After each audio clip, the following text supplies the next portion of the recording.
Gather, veterans. It's time to join the fight. The long war begins.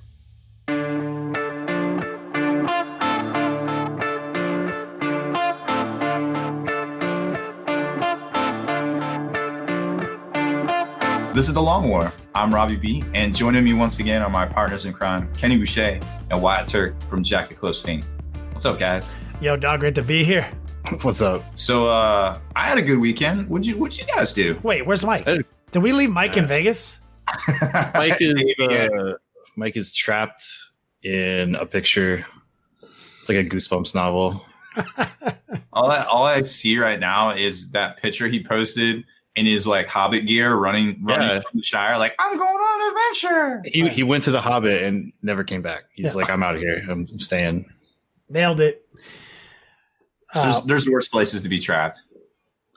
So you were asking us a question, Rob? Oh yeah, what'd you do this weekend? Anything? We did some stuff. Yeah, we balled out at the Avian Awards. Pretty hard. Yeah, it was cool. How you say that. I got a lot. We balled out. Bullshit. Obviously, LVO 2020 is now behind us. Last time we talked, it was in front of us. So sandwiched in between two episodes, we had predictions last week. I did predict Richard Siegler was going to win this whole thing because of sheer confidence, no other reason. I did talk to him briefly today. We will cover top LVO lists later in this show, but let me just say LVO was a blast for me, hanging out with my people, getting a kick it with Wyatt. Shout out to Joey, the Joes, my friend Jamie, KR Quinn, many other supporters over on Twitch and Patreon that came by and said hi, shook hands, we took pictures. It was as amazing of an event as I could have ever imagined for myself. How about you, Wyatt? I had a great time. Solid event. I'd say it was better experience for me personally than last year, being that my room was in the correct tower closest to the event venue. So I didn't have to go across like literally 100 yards of casino floor carpet just to get to the entrance of the event hall. I had a bunch of great games, met a lot of really cool people. So if I played against you or you're one of the people that came up, thank you. It was an amazing time. It was. Shout out also to the Boots on the Ground investigative journalism team that you brought out, Andrew and Caitlin. Yeah. Andrew and Caitlin holding it down, doing that. Holding it down. Coverage. It was amazing. Great. I had some great conversations with them. They helped out at the doubles event, which we will also talk a little bit about the doubles event. But we had a lot to think about walking around the street. I hope we have a Vegas LVO style Would You Rather today. Yeah, I mean, like we workshopped a couple of them while we were there. Oh my God, I'm so excited. And so it's kind of a hard decision, but would you rather your job be to individually, by hand, no gloves, pick up every single one of the stripper flyers off the strip every night, or have to sit out there with a Jesus hates you sign and preach very aggressively to anybody trying to have a good night on the strip, and you have to be there 12-hour shift? So this is like my job forever, or like one night a year? Yeah, this is your life now. So this is my life now. Do they both jobs pay the same? Yes. Same exact benefits, everything. Okay. There's no benefits.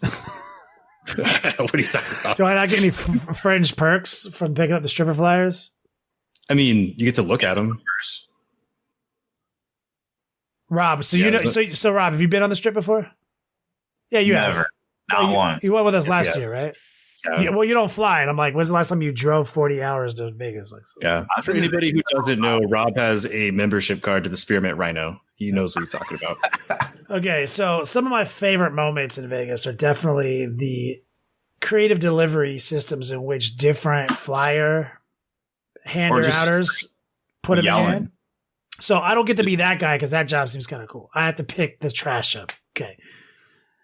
Or I get to be the Jesus, the preach Jesus, hate everyone guy. I think I would pick that guy because at least I can have fun with it. Yeah, you get to like talk and like yell at people, creative like liberties on your costume. Like it definitely sucks. But I think I can have some fun. And do I have at least some creative control? Like at least if I stick to the stereotypes of what I'm supposed to be saying to like decide like what my deal is. Like can I be like, I'm the flat earth guy? Like that's my heathen. You're heathen denomination. All right. So but can I come in with that? Like, can I choose that character for myself? Well, only if you could creatively wrap it around to all these people out trying to have a good time are sinners and will burn in hell for all eternity. But so then I can like slide in like, and also you all round earth agenda motherfuckers need it. Gonna burn in hell. I can throw that in there. I'll allow it. Oh yeah, I'm that guy. He's back in. I'm back in. I'm that guy. I'd probably do that too, to be honest. Like, okay, Rob and I work the same corner.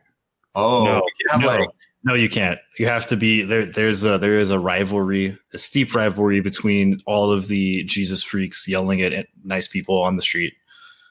Oh, it's like you got to fight for that corner, like two bums. Okay, so if me and Rob want the same corner, like all previous like relationship, there's no brotherly love and turn the other cheek. Like all of that goes out the window. Like we're throwing each other in traffic if we have to get that corner. Yeah, for sure. Dude, what if? Yeah, like I'm gonna get up early and just get to his corner because I bet his corner is better than mine. So I'm gonna go over there. Preacher Wars. Oh yes. Can I create my own YouTube video? Is it like bum fights? Because those are banned. Can I like? Am I allowed like to like like? Am I allowed to run my own social media like a normal job? Like I have my own Facebook channel, or is like I'm explicitly no because it's against the spirit of the gospel to earn money from it. Okay, I mean shit. Okay, what if I demonetized it? Okay, what about TikTok? Can I use TikTok? No. Nope. That's the devil. That's the devil's tool. He's trying to spread his reach. I need to beat Rob in I need to. Can we use spiky bits? Nope. That's even worse. Selling those boner pills and shady deals. I can see Rob out there with his thing. He's like, look at me. I used to be the owner and operator of spikybits.com, a sanctuary for all the sinners in the world. A safe place. Yep. Can I live stream it? No one would care. You'd be like, shut up, kid. Oh, yes. That's a good one. It's a good one. Solid Vegas themed. I wonder what Haspil would do. Haspil? Haspil hasn't moved all show. He's still enjoying his I assume beer and a good book in the Shire. Still doing it. All right. Well, Rob, do we have any tabletop marketplace action? Oh, heck yes, we do. Man, let me tell you what, there's so many new exciting things that just really overshadowed a lot of stuff this weekend. A lot of the achievements, like world records and stuff that happened this weekend. Largest everything in the history of evers. No, coming out next week. G-Dub's doing the old supplement razzle dazzle for Sigmar. So they got a ever chosen supplement coming out for $50, which they've been previewing this week. You probably caught some of it here and there on community, and you're like, you either play it or you don't. Whatever. Not exactly sure what's going on with it yet. Kind of hope it isn't like the Psychic Awakening kind of compounding and expanding Sigmar a little bit. Oh, which by the way, speaking of records, the gentleman that won the AOS tournament at LVO was actually the person I had to ship my trophy to when I disqualified myself from the ATCs, the first Sigmar tournament of 2.0. So congrats to William Frederick for winning the AOS side of things out there. And now he's got two really cool trophies. Now, you used to just have one. Now he's got two. I have a feeling he's won a couple things since then. Probably. So he was a class act. Cool dude. He was really shocked I sent him the trophy. I was like, well, yeah, you get it, dude. It's no big deal.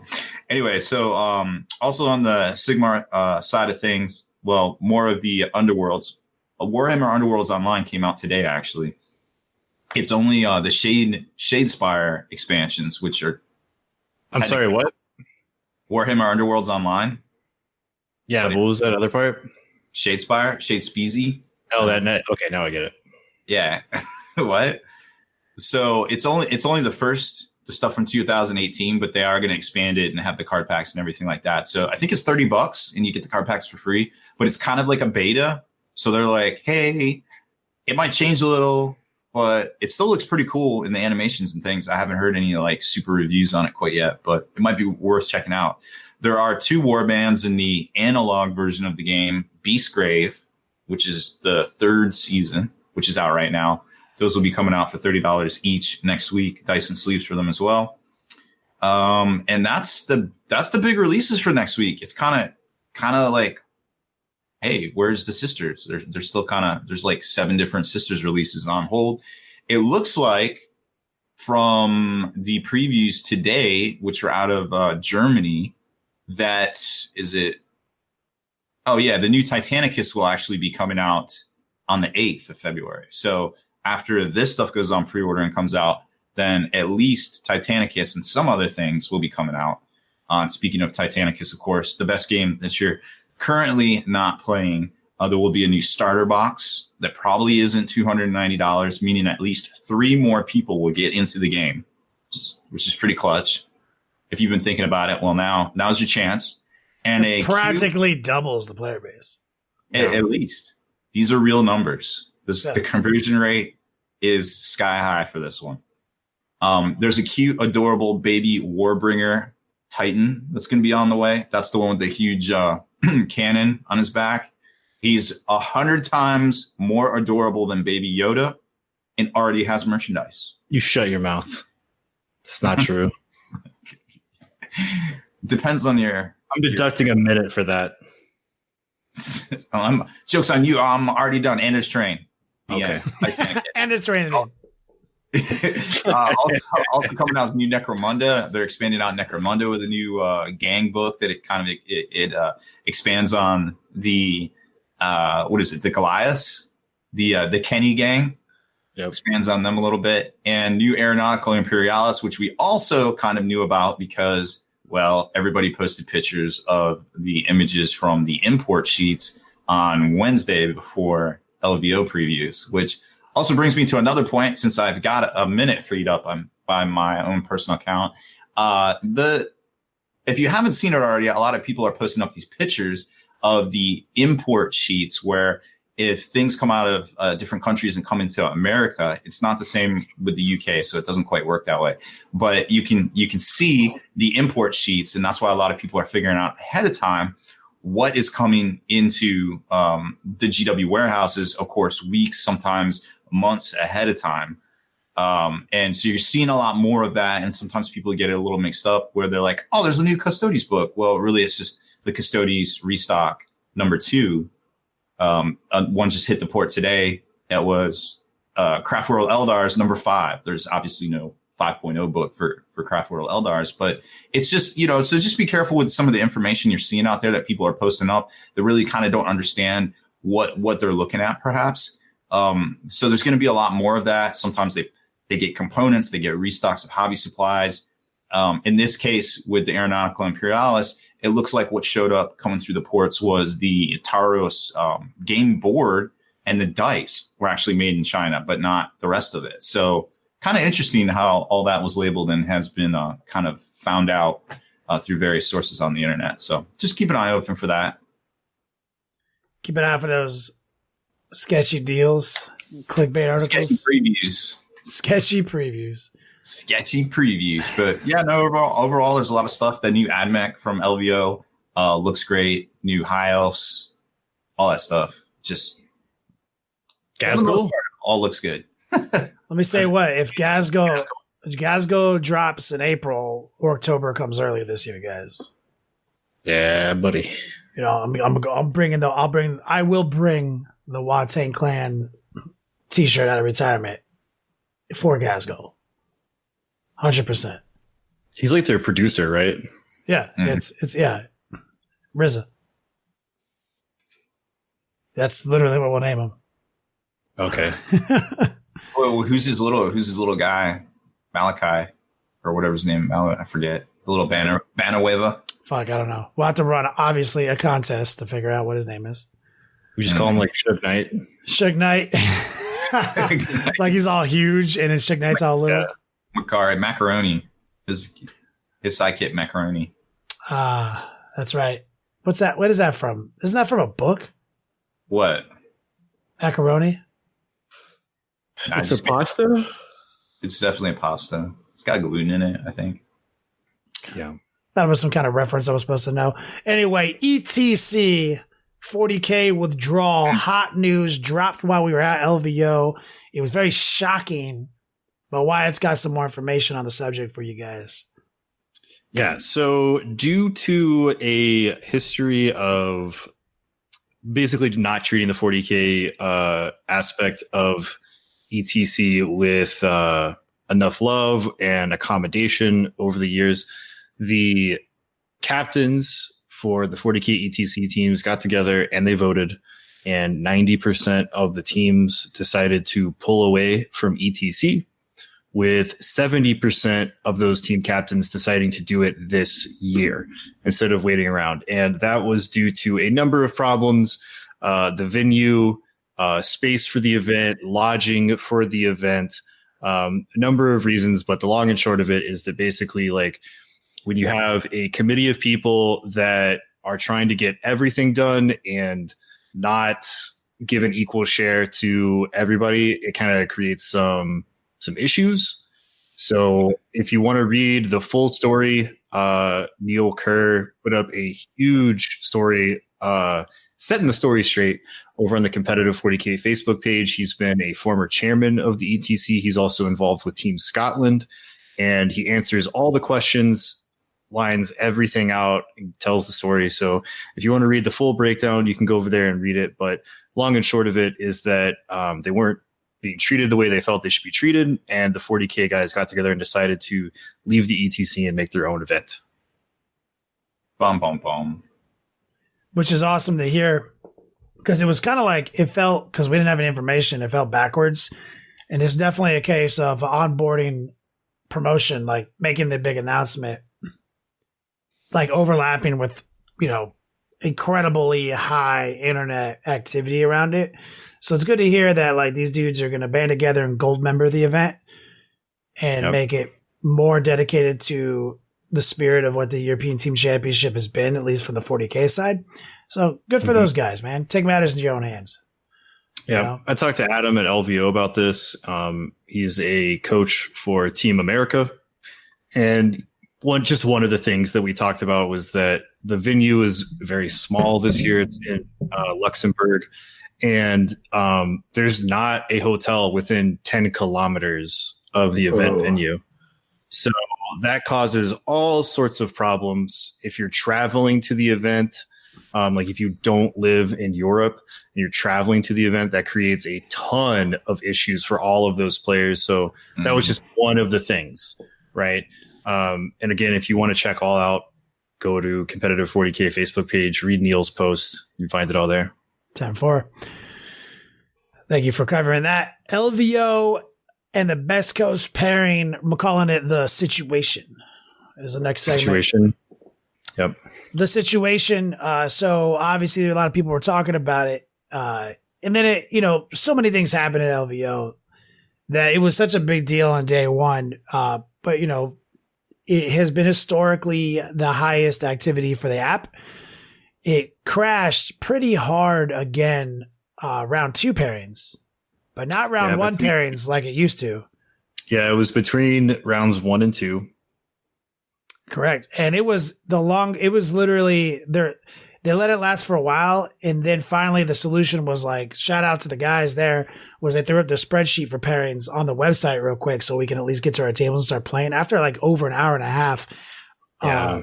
So that was rough. And then they did something, they fixed it, spooled up a bunch of servers, got things going again. 12 is what they told us. Yeah, 12. And so I talked to the guys, got an official statement from them. They said they've identified the problem and it will never happen again. We talked to Reese. He kind of confirmed that. So they're going to try to move forward because this is bigger than they ever planned it on being. And just remember, guys, that's a free app with a subscription built in that nobody's using. So it's just a couple of guys. It's like 3 developers and a producer essentially.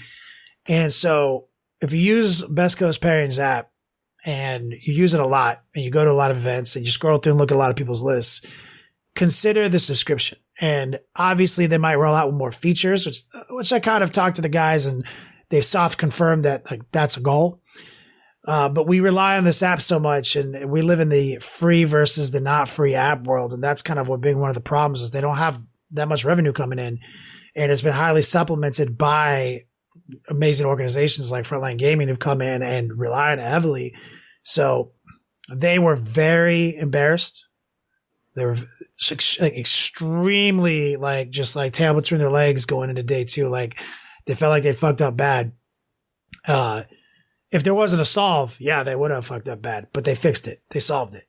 These guys didn't go to sleep that night, you know? Yep. So that shit sucked. Just know, Reese, Frontline Gaming, you guys put on an amazing event. LVO 2020 was an achievement. So it was ridiculous.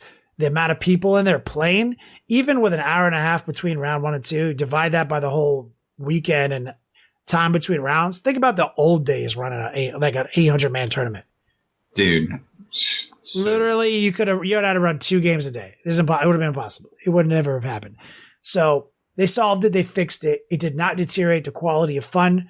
For me personally, for Wyatt and many of the people we talked about, be proud of yourselves. Reese, Frankie, Pablo, everybody at Frontline Gaming. It was amazing. Everybody, personal shout out to my man Casey, who always helps with a lot of long word doubles. You guys did a great job. I felt like I had a great time and I felt more for you than like I felt angry toward any of that. So a lot of people were saying the same things. Well, coming from somebody that never has any technical difficulties on any of his platforms, I definitely feel for these guys too. And it kind of shocks me that folks aren't, subbing to these guys. Cause I mean, it's like $5. Like, dude, that's a Starbucks and you'll get more out of that in your month. Enriching your freaking, list prowess, just looking at what's happening, in different parts, geos, like I love getting on there and looking at different lists, getting all these ideas and things like, oh, how does that work? Oh, okay. All right. Yeah. I think I see what he's doing there. And like, I'll print them out. I'll work them into, dude, this thing, BCP, it like, man, I can't say enough good things. I'm going to put a link up in chat here. If you're watching us live, just go over there and sub, like for real. It's $5. Yeah. This is like literally what makes our hobby happen. This is the lube. This is the hobby lube. Like we need this. This is like, come on, it's $5. Yeah. I mean, you can use the free version for the event, but you can unlock a lot of those viewing features. Yeah. So so there are added features and they are going to roll out more. So definitely shout out to those guys. Do what you guys can. If it's something that's a tool that is useful, like I pay for it all day, every day. So let's move on to the long word doubles. Smash and success. I think we had almost 70 teams like round 1 and then over 60 finished the event. Mm-hmm. So over 120 players stuck it out, played the entire event on Sunday after playing the championship. Most of those guys were physically exhausted beyond belief. Oh, yeah. I mean, I was exhausted just doing the judging and running the event and everything. I was tired. So congrats to those guys who stuck out all 3 rounds. Yo, for real. And, shout out to the winners, Wobbly Modelers. These guys have been going after it every event they've can, and they finally pulled it down at the LVO this year. We'll have some championship belts shipped out to them. They actually defeated last year's champion, my boy Matt. Oh, did they? Yeah, they beat him in the final round. So that was pretty cool. And now all that's left is for our Adepticon champions to come in there and we can unify the belts. So it's going to be pretty exciting. And also shout out to Chad Taylor, good friend of ours, who makes the championship belts. He's working on them. We'll have them out soon to our winners. I think he said he's going to make them out of steel this year. Oh, my fucking God. Yeah. Dude, they are literal weapons this year. Gigantic Ninja Stars. And so shout out to, like I said, Casey for helping us. Alan Marshall, who is a big part of our back end when we run the event with all the hobby scores, and to anyone who played in the event who was waiting to see their hobby scores unlocked. That'll happen at some point during the week. But just know that in the actual ITC rankings, you're in there now. That works. This is a 2020, one of the first scores you could possibly get of the year 2020 for ITC. That's already there. Your win-loss is already tracked. We'll post out the hobby scores now. Or like I said, before this weekend's probably. And then I think we're booked already for Adepticon, right? Long War Double sold out like in 10 seconds. Yeah, and I think there's a waiting list, but they're still they've been adding people to it, and they've been moving people as people drop. They've been moving people from the waiting list to the hey, you're confirmed, but always show up that morning because we've never turned anybody away because there's always people that drop. We get the waiting list guys in first. And we can usually talk our way into getting more tables. So usually so far we have never turned a person away. So far, yeah. So far, so good. Fingers crossed. So far, so good. So sign up now. Get on that wait list if you're trying to go out there. Now, before we do our top list breakdown, I was asked to cover my Warp Talons fail at LVO 2020. No. I went in, 5-1 last year, 5-1 the year before that, 5-1 at SoCal Open, 5-1 at Slaughterfest. We had a good run with our list. And then I broke some of the cardinal rules of drug dealing and tournament play. And one of the major rules is never get high on your own supply. I got high on Chaos Supply, got high on the new Night Lords. I had a list that worked. And I tweaked it to work even better. And it did work even better. And then new Chaos drop. I got super high, super infatuated by the Warp Talons Night Lords toolbox and was convinced it was the way to play it. Dropped the Lord Discordance from my list. Ran this new hot shit in the background. Me and Wyatt talked about it on Tactics Discussions today over on my Patreon page. We go into real big detail there. But what it comes down to is too many variables to make the toolbox work. Step one. So it barely worked. Then the other thing is it deteriorated the front end of the list, which is all about target saturation, target confusion. Deteriorated that list as you're waiting for this win condition to occur. And then now you're taking more damage for turns 1 and 2. And then maybe your variable doesn't even occur. And now you can't really come back from it. Those Lord Discordants provided an incredible distraction from not only our Knights, but our Helldrakes. So our Helldrakes didn't do shit. They were wasted points. The Warp Talons become wasted points because they're too many variables to make them work right. And so when it all shook out, I lost 4 games. Only won 2. And that's on me. I had a bad list. My army list sucked. I made a crucial error. Should have play tested that new edition. Did not play test it. Just was like, this will work. Got it. Luckily, it does give us a lot to talk about how you can deteriorate your own list design based on the best set of paperwork that you've ever seen, like I saw here with the Night Lords. So your boy didn't do so good, but we're invigorated here. I'm back to scheming. Wyatt is talking about jumping onto Chaos again because we had so much fun. Started out 8th edition with Chaos and went away from it. Had a fun time, and now I think I'm ready to come back home to Chaos. That warm tentacly home that is Chaos. Welcome back. It's gonna be a good year. We're gonna have to figure out how to navigate Grey Knights here soon. Shout out to our boy Don Husen, who issued a direct apology to me for his also poor performance at LVO. He said, I'm sorry I let you down, because he is as you guys know, my spiritual chaos leader. But we have a new spiritual chaos leader. And that's Thomas Goboy, who ran 3 Lord of Skulls Alpha Legion and went 5-1. So he is our new savior.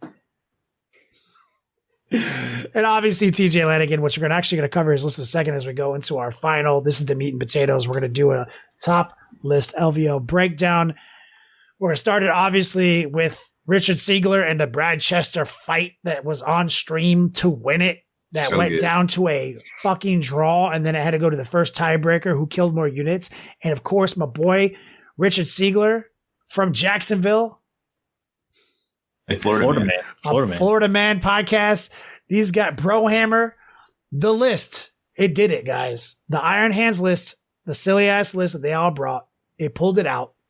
Not as dominant as you thought, but nonetheless, it did. And there's 3 Iron Hands lists in the top 8 and Brad Chester's Raven Guard. So 50% of the top 8 was Marines, as we said. Richard Sliegler won, as we said. And I did talk to Richard briefly before this, so I'll just caveat what this breakdown before Wyatt starts with. He said, I'm glad I won because now GW can see how silly it is, which confirms their motivations. And he said it was just like playing Tal, but better in every way. And I asked him, where do you go from here? And he said, Grey Knights, son. So Wyatt, break this list down. All right. So obviously Richard Siegler was one of the Iron Hands. He had a double battalion and a spearhead setup. He was actually running true Iron Hands. There was a ton of first founding chapters, ton of successor chapters at the event, but Richard and the Brohammer guys were doing pure Iron Hands. He had 2 Chaplain Dreadnoughts with las cannons and the close combat weapon, 6 squads of Stalker, Bolter, Intercessors spread out between both of those battalions. He had Pharos, he had a Primaris LT, he had a Primaris Apothecary, and then in the Spearhead attachment, he had a 3rd Chaplain Dreadnought with las cannon, 3 units of Eliminators, and the Relic Leviathan with 2 Storm Cannons and 3 Hunter Killer Missiles. So to paint that list, it's 6 MSU style 5-man Intercessor squads, basically. Yep. That's a lot, guys. That's that control. That's a shit ton of 10 wound units with only 5 bodies that get all the Iron Hands protection, get some cover. That's a hard unit to deal with, especially when you can hide them. They can spread out. They can really give you that board control. 6 of those units and 3 units of Eliminators, which are an incredible fucking unit. Obviously, very popular. Apothecary, Pharos. So walk us through. So everyone knows chaplains can't be targeted. Chaplain Dreadnoughts. That's why they're so dirty. That's why they're probably going to go to Legends. But walk us through why the Leviathan is so integral to this combo. Yeah, so one of the things they would do in almost every game was they would push the Leviathan Dreadnought into the middle of the board, and they would set it up in such a way that there was infantry around it, there was buffs around it, and it was the most forward unit of their army. And thus, when you put all of those buffs onto that Relic Leviathan, it makes it to where he's almost unkillable, and you cannot target any of the characters except for sniper type units. And if you have Eliminators and they have line of sight, then that means they're just going to get gadded by something else. So they're having to plink shots at these characters with the out of line of sight rounds, or you're having to use like Rangers or, scout snipers, stuff like that to try to shoot these beefy Space Marine guys. And remember, they have a stratagem where they can pass wounds off to a troop squad or any other model squad. So, and it's not only from a single unit. It's just you have to nominate a unit, and then if a character receives wounds near them, you can pass it off to them. So if you have the Relic Leviathan and Pharos right there, and they target Pharos, at the beginning of that phase, you've already said, I'm going to pass wounds off to this Intercessor squad, and both of them can do it onto that same squad when they get targeted. But mostly it's going to be the Relic Leviathan. It's got a 2-up armor save, a 4-up invul save. Because Iron Hands have a stratagem to make a single Dreadnought a character. Yeah, so he's going to have the 5-up Feel No Pain usually. I believe this was something that they changed up in a lot of matchups based on what they were fighting.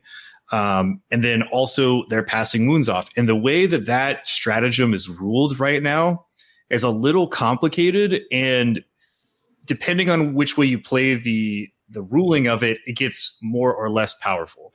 And the way that it was at LVO was that if I shoot that Dreadnought with a las cannon and I roll the saves for it and he fails any, you roll the damage. And then if you have any damage reduction from Duty Eternal or the Ironstone, which it usually did, you reduce the damage and then you roll the Feel No Pains for the Dreadnought. And then for any unsaved Feel No Pains on a 2-up, you pass those off to the infantry, and then the infantry can use Feel No Pain on that wound if they have it. So you're like, the math on actually getting wounds through to stuff is preposterous. 100%. Yeah. It's almost like Tau. Yeah, but Richard Saylor said it's like Talbot better in every way. And he so when he did a comparison, did you see that chart where it was like the Riptide with drones and the Leviathan with drones, and the Leviathan won? It's a beautiful list, and I'm glad that they did it and made a statement. And it's so ludicrous, and you can see why it works. Disallowed shooting. GW hates disallowed shooting. You saw them FAQ Iron Hands already about how many times they can use the character Dreadnought stratagem. They nerfed it down to 1. They nerfed Salamanders, can't shoot me aura. And they only apparently like it when you can't shoot infantry units because Cloud of Flies and Conceal exist, right? So GW doesn't like this. And so they will do something, if not already has occurred. Our prediction is if you see a hotfix before the post-Adepticon FAQ, it will be a Legends Chaplain Dreadnought fix. But I imagine the Relic Leviathan is going to stay relatively unchanged until the Forge World Index comes out. Right. And we also have a roadmap for the FAQs for the year, and GW has proven they like to stick to that. So I would not expect a major FAQ or change to any of this stuff until the end of March, early April, when the big FAQ for the first part of the year is supposed to come out. If we're lucky, we might have like a little hot fix that comes out between now and Adepticon. But I wouldn't get your hopes up. They're here to stay for a while. Couldn't Adepticon just be like, hey, we're not allowing Chaplain Dreadnoughts? That's a pretty standard Adepticon thing to do. They could say no Forge World. They could say, which they were the progenitors of like the Forge World approved list. So like I can see Adepticon making some kind of So whether or not they will do that remains to be seen. This would be like one of the only times they did that, and people be like, "Oh, thank God." Yeah, I haven't looked at the packet other than when registration went live for the GT, but I know that for the team tournament, the rules cutoff is February 9th. And I think list submission is somewhere around then as well. So yeah, I don't know. Like maybe they will, maybe they won't. We'll have to wait and see. Because there has to be like they have to do something quick because people are going to be hobbying on their stuff. Right, exactly. And you definitely don't want to have some information come out after a deadline, kind of like what we talked about last week. Because even though it would be a fair ruling, there might be some backlash. So if they're going to do it, hopefully they do it soon. George made a good point in chat that I was debating if I wanted to make, but the Chaplain Dreadnoughts being untargetable is not the OP part of the list. They benefit from the OP part of the list because that's the issue with a hotfix Chaplain Dreadnought Legends doesn't fix the ludocracy that is this Leviathan Dreadnought. Fine. I don't have you think Richards wouldn't still have done as well if, like you said, you couldn't have those? I mean, like, fuck, you would have like 3 Thunderfire cannons and some other shit. You know what I mean? Like, whatever. The Leviathan Dreadnought standing tall, not getting shot at. That's the problem. So let's talk about Brad Chester's list. Brad Chester, on the other hand, was playing a successor chapter of the Raven Guard. And we've talked about some of the Raven Guard combos on the podcast before. It has to do with characters kind of dragging along some Centurions up to the front lines for a really early charge. And he was definitely making use of this. He had a really, really strong rushdown list with 2 battalions running the Raven Guard successors with Master Artisans and Stealthy. We've seen that before. It looks really good. He has a Smash Captain, Chaplain with Jump Pack, 3 units of Scouts, 2 of which have sniper rifles. Like the whole squad has snipers.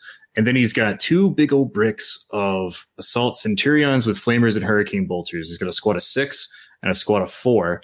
And then on top of that, he has a squad of 5 Devastator Centurions with Grav weapons and a Thunderfire cannon.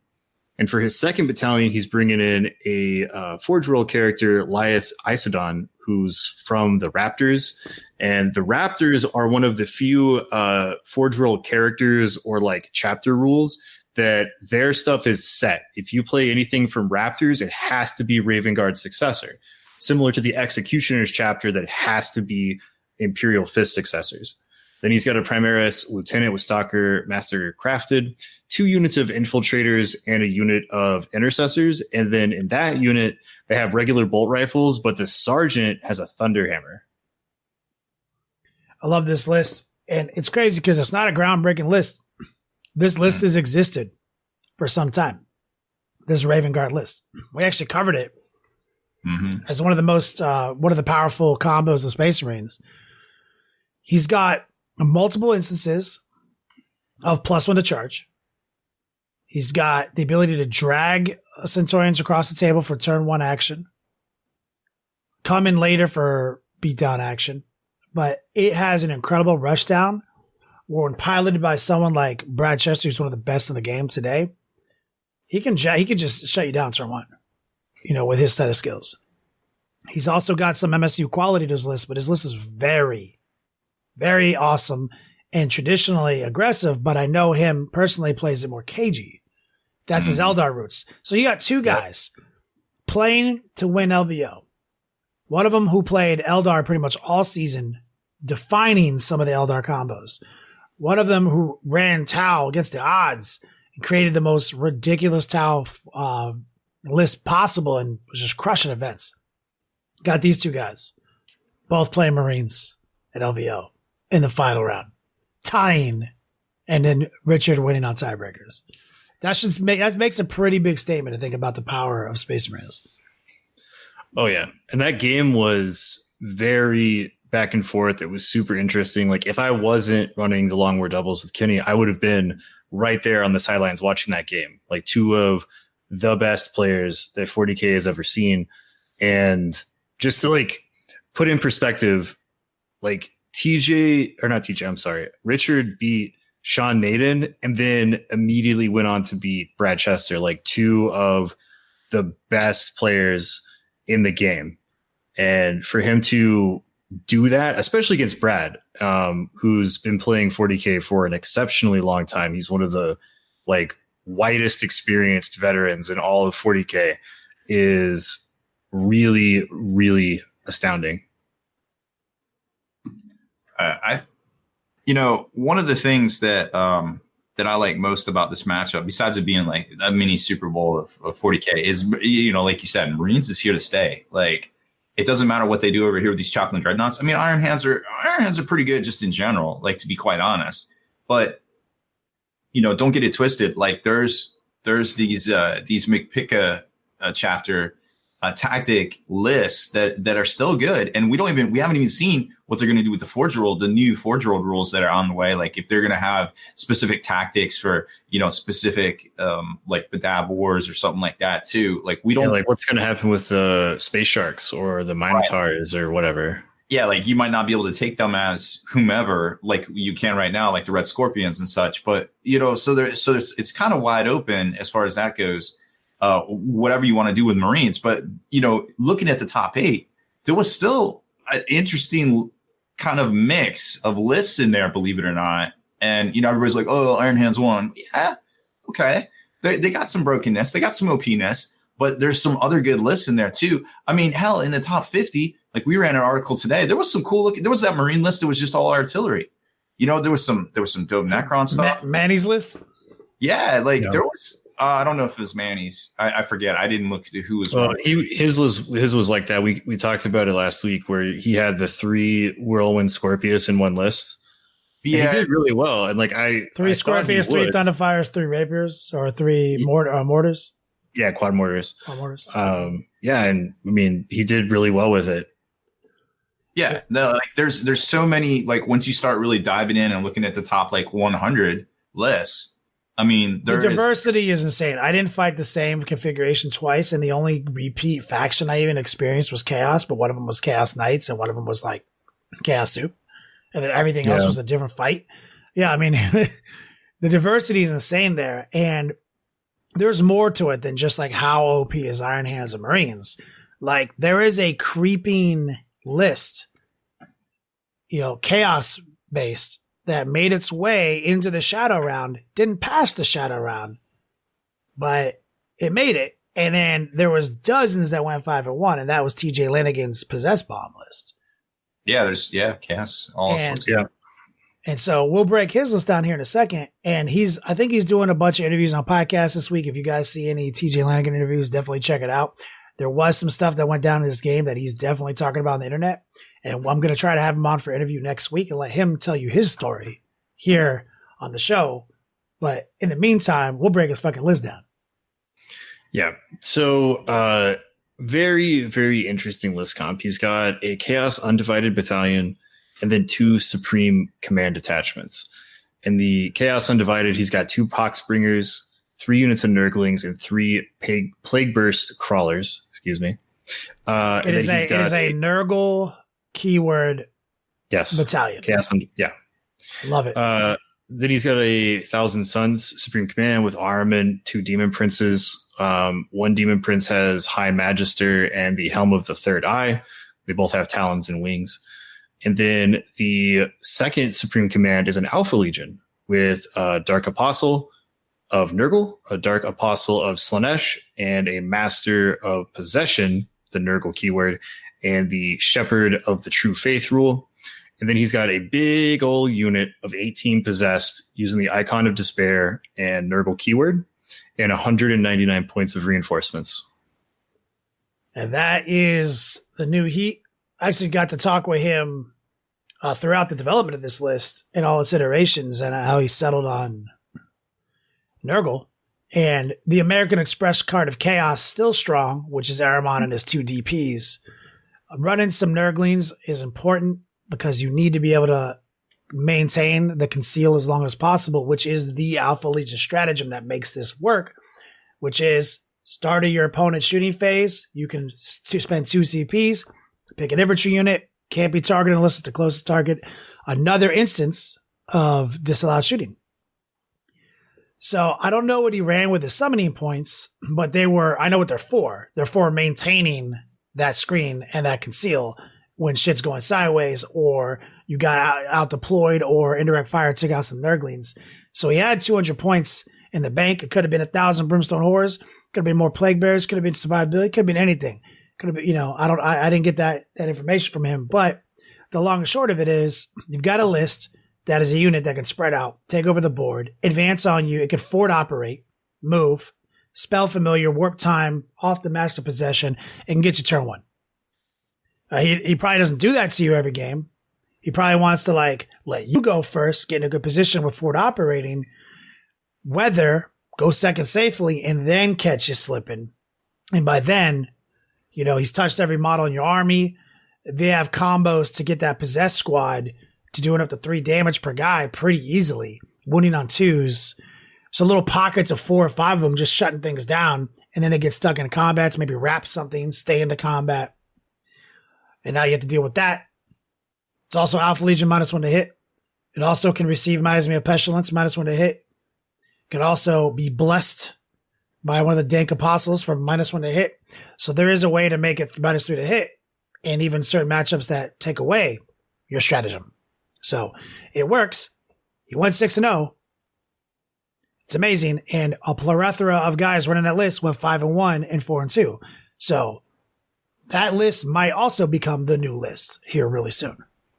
Yeah, and he did a great job of piloting that list. He was one of the guys that kind of pioneered it and built it up. And one of the main differences between the Iron Hands list and this Possessed list is that the Iron Hands stuff has been out for almost 3 months before the new rules from Psychic Awakening. So much less time for a lot of the player base to playtest this stuff. So of course the guy that pioneered it went 6-0 with it, almost got into the top 8. And you have to remember too that measuring a list's success, quote unquote, by it winning LVO is not a great metric because only one list can win LVO. So if only one list can win, is all 799 other ones shit? No, it's just one guy wins. But if you go 4-2 or 5-1 or 6-0 with that list, it's an amazing list to be able to walk into that field of competition and do that well. That's the truth. Now, chat's already mentioned that that list is going to suffer from the new Grey Knights. Yes.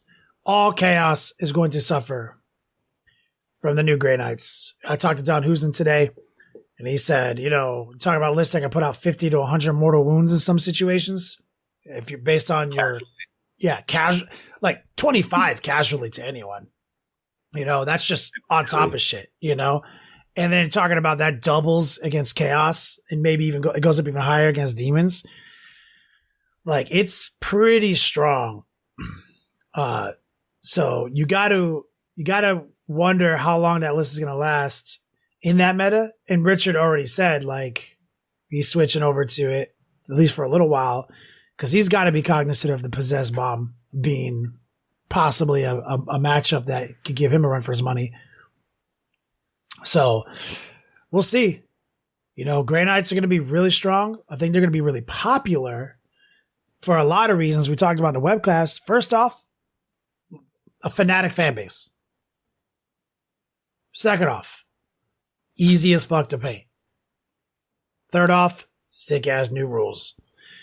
And then, icing on the cake, if Richard Siegler, the guy who just won the ITC, is playing them and talking about them in his podcast, that is also on the cutting edge, and people always listen to him or whoever wins the event and at least try to emulate some of his decision making. I think it's going to be a very popular list, maybe even more popular than Standard Marines right now. I think I'm definitely, well, I like the flavor. I like the flavor. There's all these different things out there, and get on him. He's got it figured out. But Grey Knights. It's been a while. Been a while since you left us. Yeah, no Necrons to pair him with this time around, though. God, those were the old days. And now GW's got new airbrushing videos on the internet, and then they're going to be like, ooh, this is how you paint Grey Knights. Wow, every Grey Knight player in the world. Guarantee you, if you follow my Grey Knight video, yours will look better than the GW method of painting Grey Knights. I like that video. I think I just edited that. It might have gone out today, or it'll go out tomorrow over on Spiky Bits, the write-up, the analog version of it. I was checking it out. I was like, hey, I like this. This is a good one. See, this is why, like, it's so awesome that Caleb's out there making videos for airbrushing for GW, because he's going to do Grey Knights, and it's going to be him doing his best to make a shitty airbrush and shitty airbrush paints work. Because he's not allowed to use all of the corporate restrictions. Because he's not allowed to use flow improver and shit like that. And then he's going to make it look amazing because he's fucking Caleb. And then people are like, oh, let me search more. And then they're going to find Wyatt's, where it's only 3 steps. And it looks way cooler. Fun fact, you can actually get some cool metallic gradients if you use flow improver with your metallic paints instead of speckly metallic coats that you have to do with the GW stuff. Filtering. Caleb had to invent shit to make it look dope. And he did. Yep. It looks dope. That man has painted 1 million dreadnoughts, by the way. Ironically, if they had kept their glaze paints on the shelf, their glazes would have been a way better paint to do this filtering stuff with, because the contrast is too thick and goopy.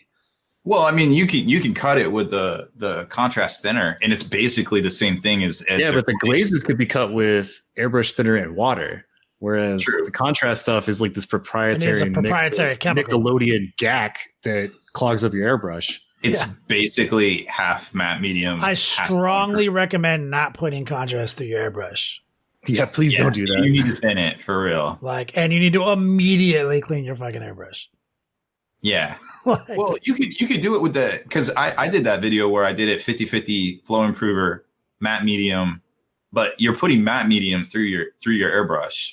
So, which is essentially a fucking like dull coat. And so anytime you run a varnish through your airbrush, you should immediately fucking clean it. Yes.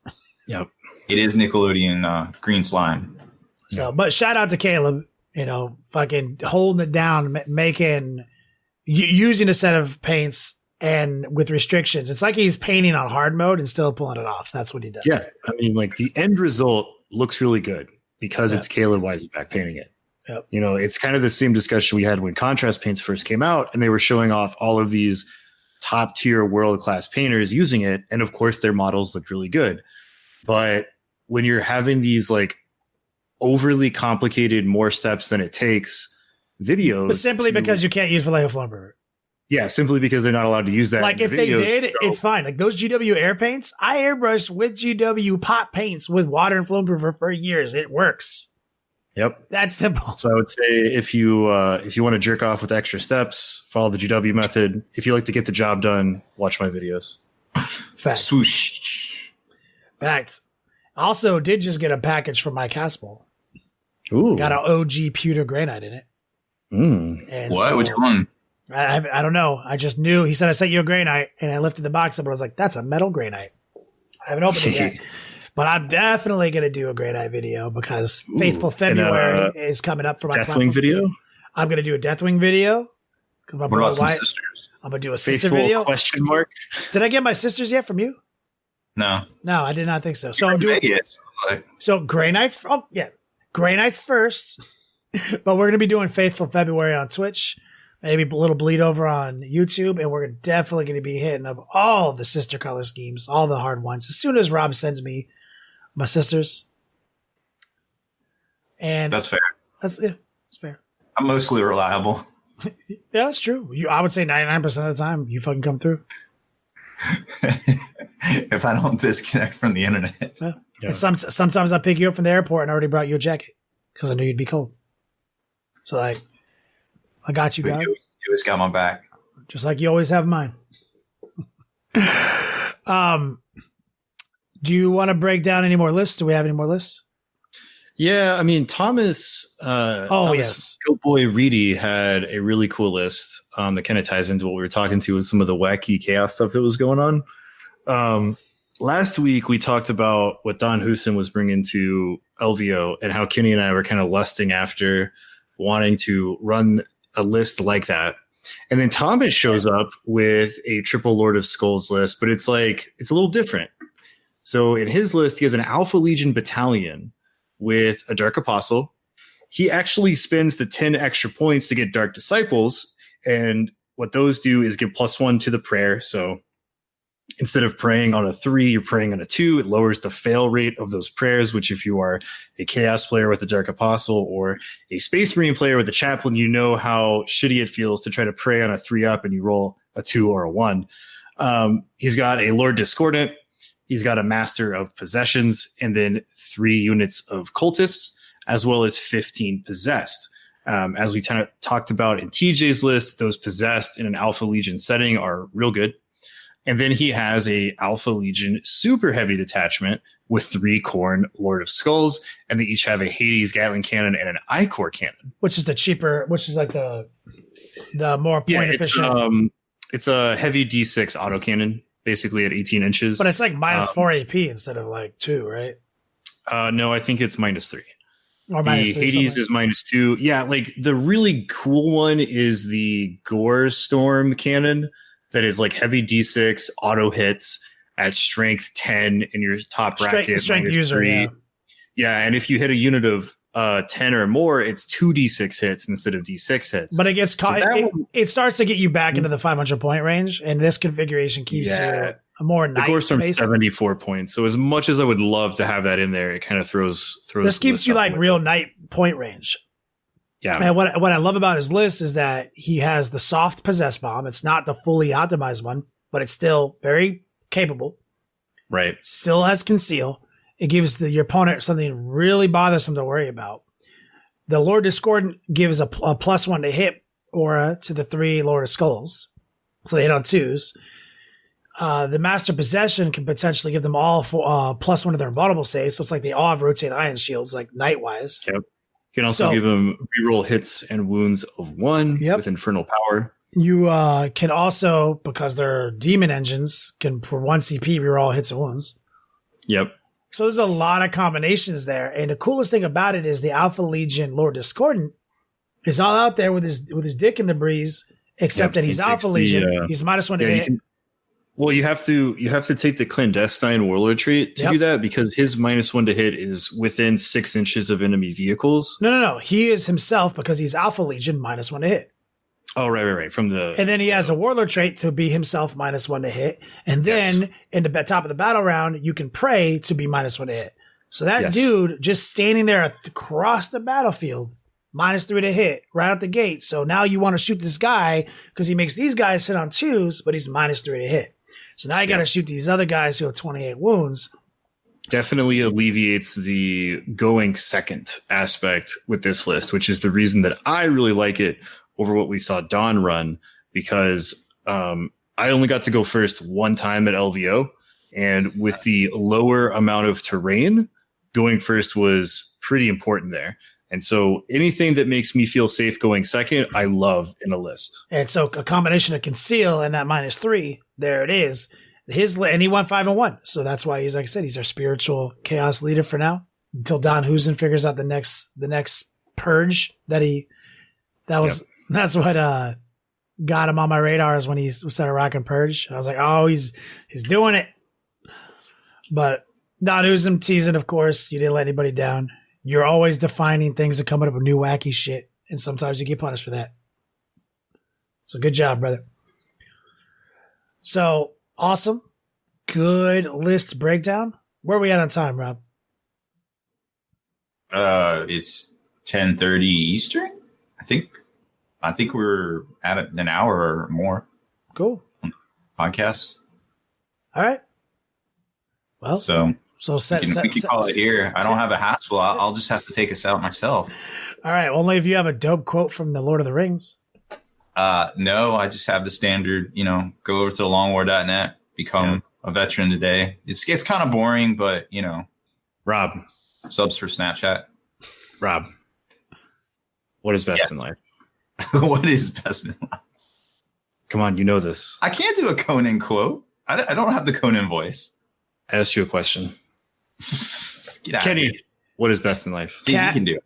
I'm doing this as if I was Rob. Cats, okay. Titanicus, and sweaters. Wrong. To crush your enemies, see them driven before you, and to hear the lamentations of their women.